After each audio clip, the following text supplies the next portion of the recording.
ആദ്യം തന്നെ ഞാൻ മാതാവിനും ഈശോയ്ക്കും 1000 നന്ദി പറയുന്നു. ഇവിടെ എൻ്റെ പേര് മോനിഷ, ഇതെൻ്റെ അമ്മ, ഇത് എൻ്റെ കുഞ്ഞ് അനിയത്തി. ഞാനിവിടെ ഉടമ്പടിയിൽ എനിക്ക് ലഭിച്ച സാക്ഷ്യങ്ങൾ പറയുകയാണ്. ഞാനിവിടെ മണ്ണഞ്ചേരിയിലാണ് താമസിക്കുന്നത്. ഇവിടെ മാതാവിൻ്റെ പത്രങ്ങളിലൂടെയൊക്കെ ഒരുപാട് സാക്ഷ്യങ്ങൾ ഞാൻ കേട്ടിട്ടുണ്ട്. പിന്നെ ഞാൻ കല്യാണം കഴിഞ്ഞ് 4 വർഷമായിട്ട് കുഞ്ഞുങ്ങളൊന്നും ഇല്ലായിരുന്നു. ഞാനിവിടെ വന്ന് പ്രാർത്ഥിക്കുകയും ഒരുപാട് വിഷമിച്ചിട്ടുണ്ട്. അതിൽ കേട്ട് എൻ്റെ അമ്മ ഇവിടെ വന്ന് എനിക്ക് വേണ്ടി ഉടമ്പടി എടുത്ത് മെയ് 30 അമ്മ ഉടമ്പടി എടുത്ത് ജൂൺ 4 ഞാൻ പ്രഗ്നൻ്റ് ആവുമായിരുന്നു. അത് കഴിഞ്ഞിട്ടായാലും ഒരുപാട് ഷുഗർ ഉണ്ടായിരുന്നു. ഒരുപാട് ഡോക്ടേഴ്സ് ഒരുപാട് ഷുഗർ കാരണം ഉണ്ടാകുന്ന കോംപ്ലിക്കേഷൻസൊക്കെ പറഞ്ഞു തരുമായിരുന്നു. അങ്ങനെ എന്നും ഇവിടെ വന്ന് കരഞ്ഞ് മാതാവിനോട് പ്രാർത്ഥിക്കുമായിരുന്നു.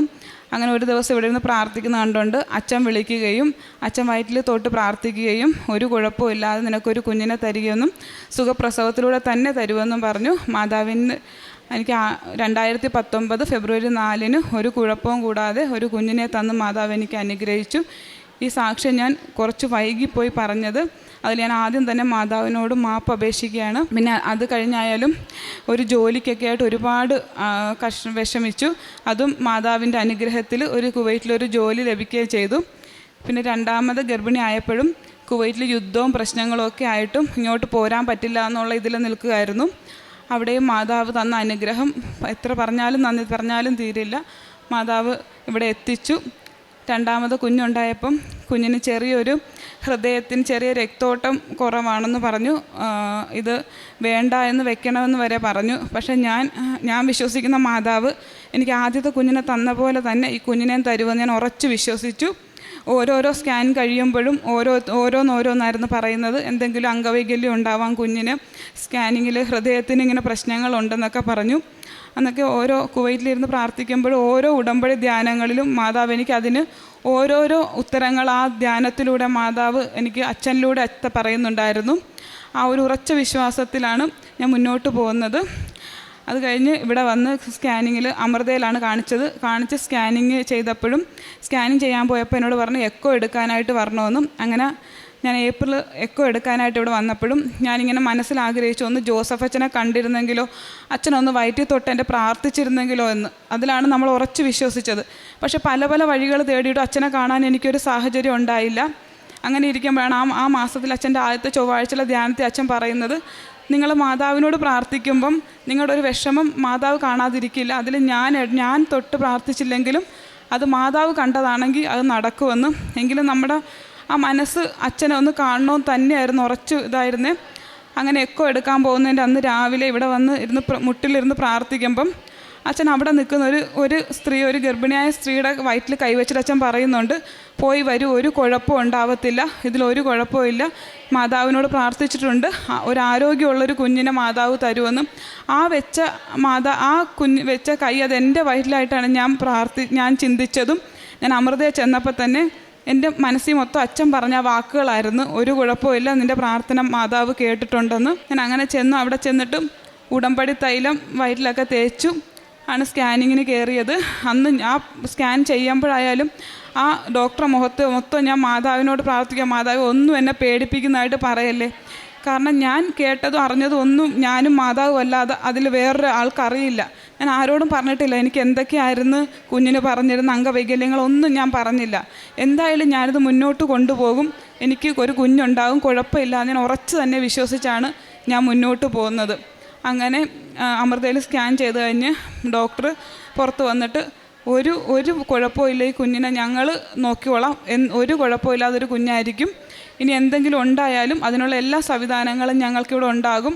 ഒരു വാക്കുകൊണ്ട് പോലും ഡോക്ടർ ഇതിനെ വേണ്ട എന്നൊരു വാക്ക് അവിടെ പറഞ്ഞില്ല. അത് മാതാവ് പറയിച്ചതായിട്ടാണ് ഞാൻ വിശ്വസിക്കുന്നത്. അതിനുശേഷവും ഷുഗർ കൂടുകയൊക്കെ ചെയ്തു. അവിടെ പോയി അഡ്മിറ്റായപ്പോഴൊക്കെ മാതാവിൻ്റെ ഒരു ദിവസം പോലും മുടങ്ങാതെ മാതാവിൻ്റെ എല്ലാ ദിവസവും ഉടമ്പടി ചൊല്ലിയും ഞാൻ ജപമാല കാണാതെ പഠിച്ചിട്ടുണ്ട്. ജപമാല എല്ലാ ദിവസവും മുടങ്ങാതെ ചൊല്ലിയും മാതാവിനോട് ഉറച്ചു വിശ്വസിച്ചു, മാതാവെ അവിടുന്ന് ഈ കുഞ്ഞിനെ എൻ്റെ ഇവിടുത്തെ പ്രതിഷ്ഠീകരണത്തിൻ്റെ സാക്ഷിയാക്കണമെന്ന്. അതുപോലെ അത് കഴിഞ്ഞ് ഡെലിവറി ആയപ്പോഴും ഞാൻ ഒന്നേ പ്രാർത്ഥിച്ചുള്ളൂ, മാതാവേ ഈ കുഞ്ഞിൽ ജനിച്ച ഉടനെ ഒരു കത്തി വെക്കാനോ അല്ലെങ്കിൽ എന്തെങ്കിലും ഒരു ഇത് വെച്ച് എൻ്റെ മുമ്പിലേക്ക് കൊണ്ടുവരരുതേ മാതാവ്. അതിനു മാത്രം ഓരോരോ കോംപ്ലിക്കേഷൻ പറഞ്ഞപ്പോഴും ഞാൻ മാതാവിനോട് പറഞ്ഞു, മാതാവ് എനിക്കത് കാണാനുള്ള ശേഷിയില്ല എന്ന്.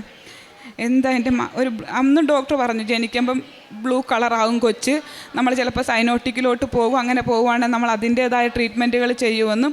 പക്ഷേ മാതാവിൻ്റെ അനുഗ്രഹത്തിൽ മാതാവിൻ്റെ കുഞ്ഞായതുകൊണ്ട് മാതാവ് ഇതുവരെ എൻ്റെ കുഞ്ഞിന് ഒരു കുഴപ്പമില്ലാതെ ഒരു ഇതും വെക്കേണ്ട ഇതും വന്നില്ല. നല്ലൊരു ആരോഗ്യത്തോടെ കുഞ്ഞിനെ എനിക്ക് തന്നു.